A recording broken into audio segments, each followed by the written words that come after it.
Where am I? The question echoed in my mind, reverberating off the walls of the empty mall. The silence was so profound it felt almost tangible, wrapping around me like a suffocating blanket. I mumbled, my voice swallowed by the heavy silence. It was as if the very air had conspired to keep my words from reaching anyone, from breaking the eerie stillness that had settled over this once bustling place. Darkness pressed in from all sides, the shadows seeming to move and shift with a life of their own. Every corner, every nook and cranny was filled with an oppressive gloom that made it hard to breathe. I sat up, my hand brushing against something cold and smooth. The sensation was jarring, a stark contrast to the warmth of my own skin. It grounded me, pulling me back from the edge of panic. It was a glass countertop, the kind you'd find in any mall, but now it felt like an alien artifact, a relic from a world that no longer existed. The faint scent of cinnamon rolls wafted through the air, a cruel reminder of a time when this place wasn't eerily deserted. It was a ghost of a memory, teasing me with the promise of normalcy that was now out of reach.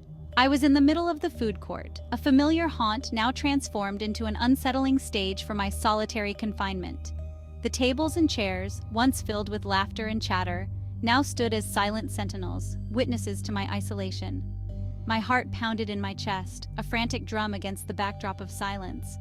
Each beat was a reminder of my own existence, a desperate attempt to assert my presence in this void. The last thing I remembered was trying on a pair of shoes in a store. Had I fallen asleep? The memory was hazy, like a dream that was slipping away even as I tried to grasp it. But how did I end up here? And where was everyone? The questions swirled in my mind, each one more unsettling than the last. The mall, once a place of comfort and familiarity, had become a labyrinth of uncertainty and fear. I took a deep breath, trying to steady myself. I needed to find answers, to understand what had happened. But first, I had to find a way out of this empty world. I called out, my voice echoing strangely in the vast emptiness. "Hello? Is anyone there?" Only silence answered back. Cold fear crawled up my spine, wrapping its icy fingers around my throat. I was trapped, alone, in a deserted mall. The minutes stretched into an eternity, each tick of the clock on the wall a hammer blow to my sanity. I had to get out. I ran towards the main entrance, my footsteps loud and hollow in the stillness. But the doors were shut tight, a metal curtain barring my escape.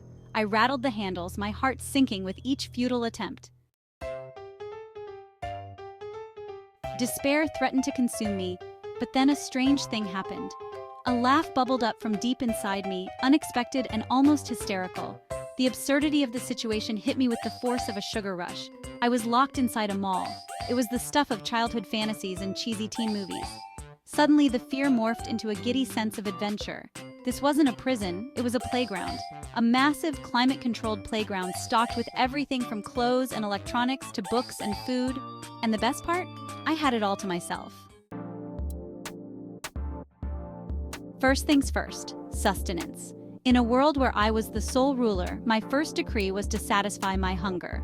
The faint aroma of cinnamon rolls led me back to the food court. It was as if the scent was a siren call, beckoning me to indulge in the sweet, sugary goodness that awaited. The bakery was closed, of course, but the display case was a tempting treasure chest. Each pastry, each cake seemed to whisper promises of delight and satisfaction. I indulged in a guilt-free feast, devouring pastries and cakes with the gusto of a condemned prisoner enjoying their last meal. Every bite was a celebration, a moment of pure, unadulterated joy. Next, I hit the pizza place, figuring out how to work the soda fountain and create the ultimate sugar rush. The soda fountain was a marvel of modern convenience, offering endless combinations of fizzy, sweet beverages. With a mountain of pizza and a liter of soda by my side, I felt like a king or queen surveying their domain. The pizza, with its gooey cheese and savory toppings, was a feast fit for royalty. The food court, once a place of hurried lunches and noisy crowds, was now my personal banquet hall. It was a place where I could revel in the luxury of solitude and the pleasure of indulgence. I lounged on the table, feeling content and relaxed. The world outside was a distant memory, and for this moment, I was the ruler of my own little kingdom. I imagined the food court filled with people, each one going about their day, unaware of the simple pleasures that could be found in a moment of solitude. I took a deep breath, savoring the moment. This was my day, my time to be king or queen, and I intended to make the most of it. As I walked away from the food court, I looked back with a smile. I knew that this day would be a cherished memory, a reminder of the simple joys that life has to offer. My stomach full, I turned my attention to entertainment. The flashing lights of the arcade beckoned, promising a trip down memory lane. Armed with a pocket full of tokens I found lying around, I went on a gaming spree. Space Invaders, Pac-Man, Donkey Kong. I battled aliens, gobbled ghosts, and rescued damsels in distress with the enthusiasm of a teenager.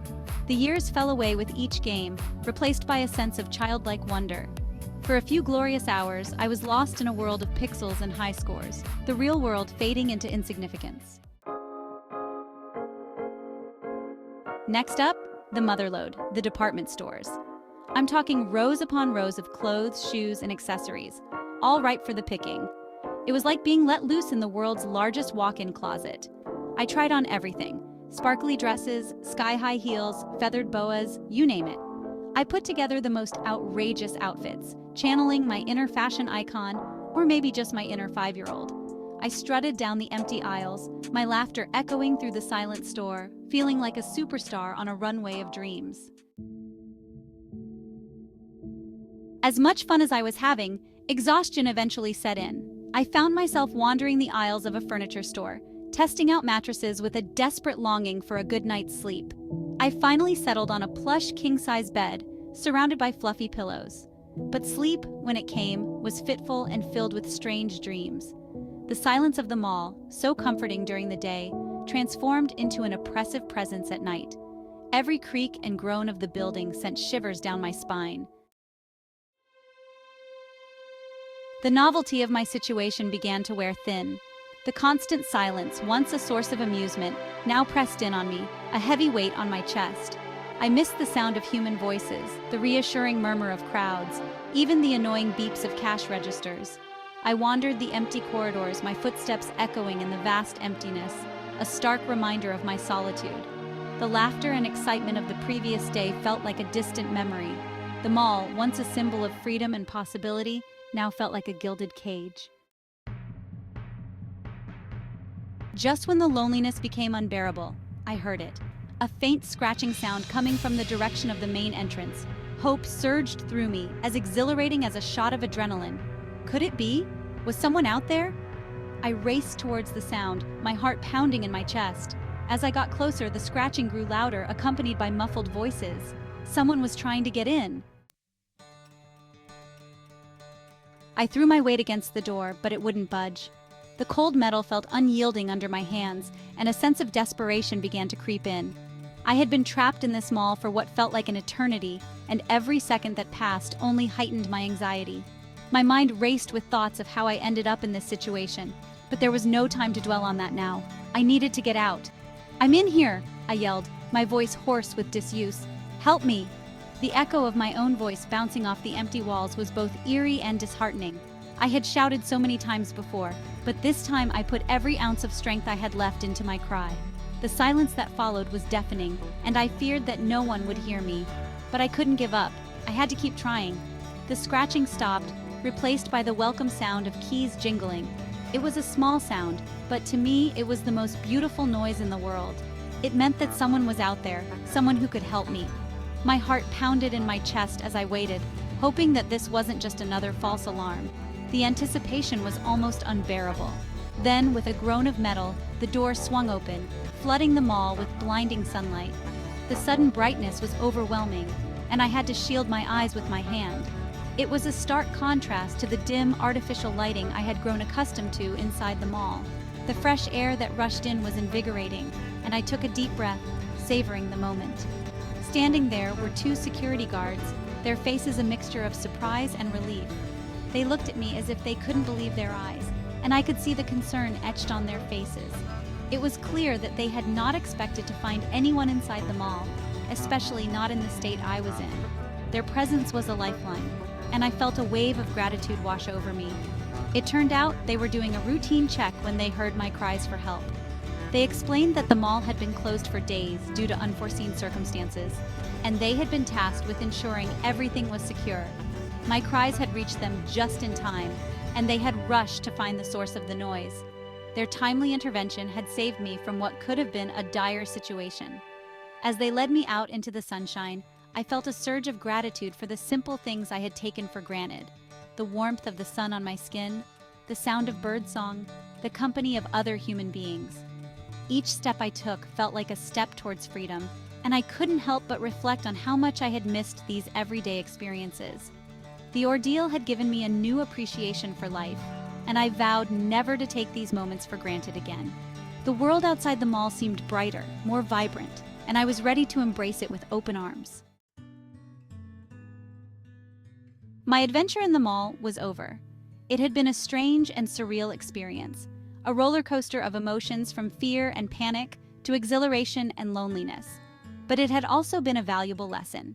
It had taught me the importance of appreciating the little things in life, the things we often take for granted, the comfort of human connection, the beauty of the natural world, the freedom that comes with not being trapped inside a shopping mall. As I walked away from the mall, I couldn't help but smile. I was free. And that, I realized, was the greatest luxury of all.